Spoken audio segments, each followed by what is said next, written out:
নমস্কাৰ লাৰ্নাৰ্ছ, জুৰিছ টেম্পলৰ আজি নতুনটো ভিডিঅ'ত মই তোমালোক সকলোকে পুনৰবাৰ স্বাগতম জনাইছোঁ। আজি আমাৰ এই ভিডিঅ'টোত এটা নতুন টপিক লোৱা হৈছে চিভিল প্ৰচিডিউৰ কোডৰ পৰা। চিভিল প্ৰচিডিউৰ কোডত যিমানখিনি প্ৰভিজনছ আছে তাৰ ভিতৰত এটা ইম্পৰ্টেণ্ট টপিক হয় ৰিপ্ৰেজেণ্টেটিভ শ্বুট। এই টপিকটো অকল LLB চিলেবাছৰ ক্ষেত্ৰতে নহয়, তোমালোক যদি কোনোবাই জুডিচিয়েল এক্সামৰ কাৰণেও প্ৰিপেৰেশ্যন কৰি আছা সেইফালৰ পৰা এই টপিকটো বহুতেই ইম্পৰ্টেণ্ট হয়। আমি যদি ডাইৰেক্ট ৰিপ্ৰেজেণ্টেটিভ শ্বুট কি হয় বুলি পঢ়িব যাওঁ তেতিয়া হয়তো টপিকটো বুজাত অলপ কনফিউজন আহিব পাৰে। গতিকে এই ৰিপ্ৰেজেণ্টেটিভ শ্বুট কি হোৱাৰ আগতে তাৰ আগতীয়া কিছুমান প্ৰভিজনছ আছে, সেই প্ৰভিজনছবিলাক আমি প্ৰথমে ডিছকাছ কৰিম। তেন্তে আহা অকণো পলম নকৰাকৈ আমাৰ এই ভিডিঅ'টো আৰম্ভ কৰোঁ।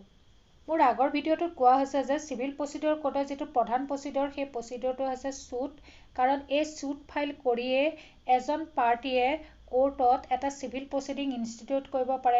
প্ৰচিডিংটো সেই পাৰ্টিটোৱে কেতিয়া ইনষ্টিটিউট কৰিব, যেতিয়া তেওঁৰ ৰাইট ভাইলেশ্যন হ'ব, আৰু ৰাইট ভাইলেশ্যন হোৱাৰ কাৰণে তেওঁ যেতিয়া ৰিমেডিৰ প্ৰয়োজন হ'ব, ৰিমেডি তেওঁ কোৰ্টৰ পৰা ক্লেইম কৰিব কেনেকৈ, শ্বুট ফাইল কৰি।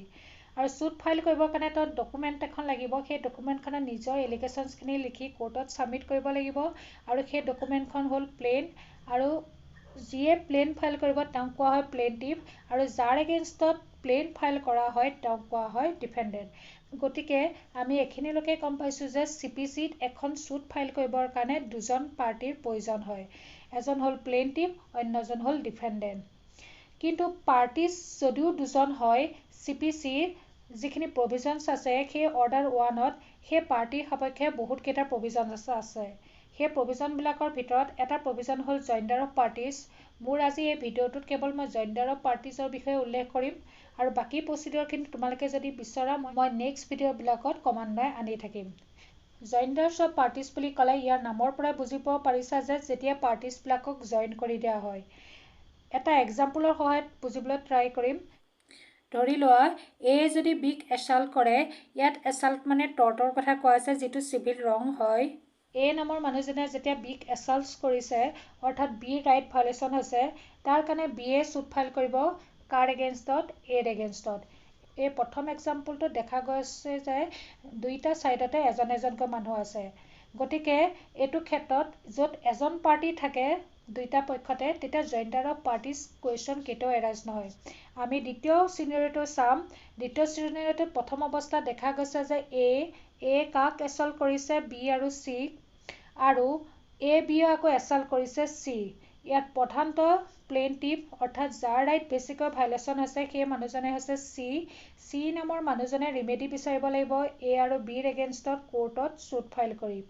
আকৌ ইয়াতো দেখা পোৱা গৈছে যে এ বিকো এছাল্ট কৰিছে, আৰু বিৰো ৰিমেডি ক্লেইম কৰিব লগা আছে কাৰ এগেইনষ্টত, এ। গতিকে বি আৰু চিৰ কমন পাৰ্চনজন হ'ল যাৰ পৰা তেওঁলোকে ৰিমেডি ক্লেইম কৰিব সেইজনেই হৈছে এ। গতিকে তেওঁলোকৰ কাজিয়া কাৰণ একেই হয়, অৰ্থাৎ কজ অফ একশ্যন একেই হয়। গতিকে আৰু তেওঁলোকে যাৰ পৰা ৰিমেডি ক্লেইম কৰিব সেই ৰিমেডি বিচৰা পাৰ্চনজনো একেই হয়। গতিকে এনে ক্ষেত্ৰত CPCত যিটো প্ৰভিজন বনোৱা হৈছে সেই প্ৰভিজনটোৰ নাম হৈছে জইণ্ডাৰ অফ পাৰ্টিজ। জইণ্ডাৰ অফ পাৰ্টিজ কেনেকৈ কৰা হয়, তাৰ কাৰণে দুটা কণ্ডিশ্যনছ ফুলফিল হ'ব লাগিব, প্লেইনটিফৰ ক্ষেত্ৰতো আৰু ডিফেণ্ডেণ্টৰ ক্ষেত্ৰতো। প্লেইনটিফৰ ক্ষেত্ৰত আৰু ডিফেণ্ডেণ্টৰ ক্ষেত্ৰত যিকেইটা কণ্ডিশ্যনছ থাকে তাৰ কণ্ডিশ্যনছখিনি মূলতঃ একেই হয়। প্লেইনটিফৰ কাৰণে জইণ্ডাৰ অফ পাৰ্টিজ কৰিবৰ কাৰণে অৰ্ডাৰ 1 ৰুল 1ত সেই প্ৰভিজনছখিনি কোৱা হৈছে, আৰু ডিফেণ্ডেণ্টৰ কাৰণে যিখিনি প্ৰভিজনছ আছে সেইখিনি অৰ্ডাৰ 1 ৰুল 3 মেনশ্যন আছে।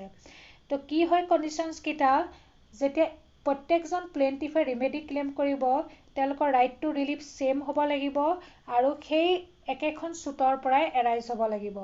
কাৰণ এই আগৰ এক্সাম্পলটোত দেখুওৱা ধৰণে চি আৰু বি কাৰ এগেইনষ্টত ক্লেইম কৰিব ৰিমেডি, এৰ এগেইনষ্টত। তেওঁলোকে একেটা কাৰণতে এৰ এগেইনষ্টত ৰিমেডি ক্লেইম কৰিব। তেওঁলোকে যদি ছেপাৰেটলিও শ্বুটখন ফাইল কৰে কিন্তু তথাপিতো তেওঁলোকৰ যিটো ৰিমেডি ক্লেইম কৰিবৰ প্ৰচেছটো যদি ছেইম হয়।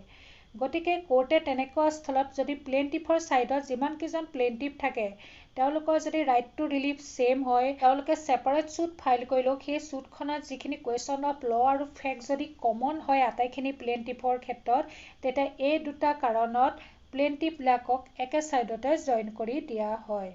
ঠিক সেইদৰে ডিফেণ্ডেণ্টৰ ক্ষেত্ৰতো same, right to relief and common questions of law and fact এইটো এগেইনষ্ট ডিফেণ্ডেণ্ট বুলি এইকাৰণে দিয়া হৈছে যে ডিফেণ্ডেণ্টে এগেইনষ্টত প্লেইণ্টিফে ছুট ফাইল কৰে।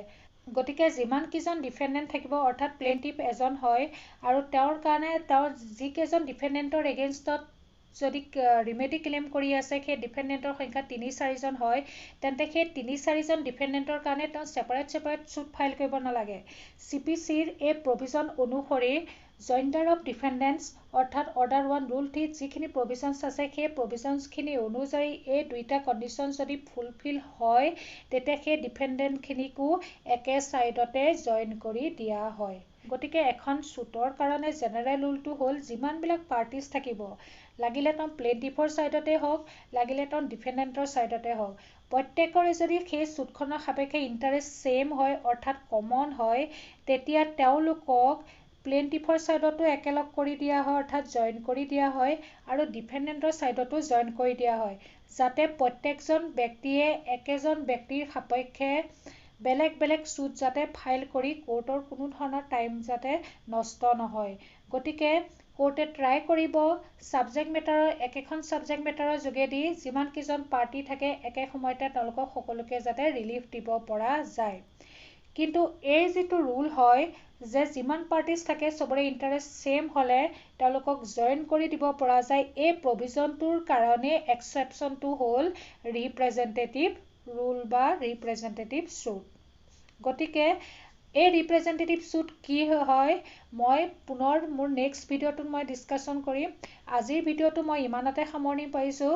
যোৱাৰ আগত এটা ৰিকুৱেষ্ট কৰিম মোৰ ভিডিঅ'টো তোমালোকে লাইক কৰিবা শ্বেয়াৰ কৰিবা তোমালোকৰ ফ্ৰেণ্ডখিনিৰ লগত আৰু মোৰ জুৰিছ টেম্পলৰ সেই বেল আইকনটো তোমালোকে ক্লিক কৰি দিবা যাতে মই নতুন ভিডিঅ' আহিলে সময়ে সময়ে তোমালোকে সেই ভিডিঅ'বিলাকৰ নটিফিকেশ্যন যাতে পাই থাকা। গতিকে মোৰ আজি এই ভিডিঅ'টো ইয়াতে সামৰণি পাৰিছোঁ। পুনৰ লগ পাম। নমস্কাৰ।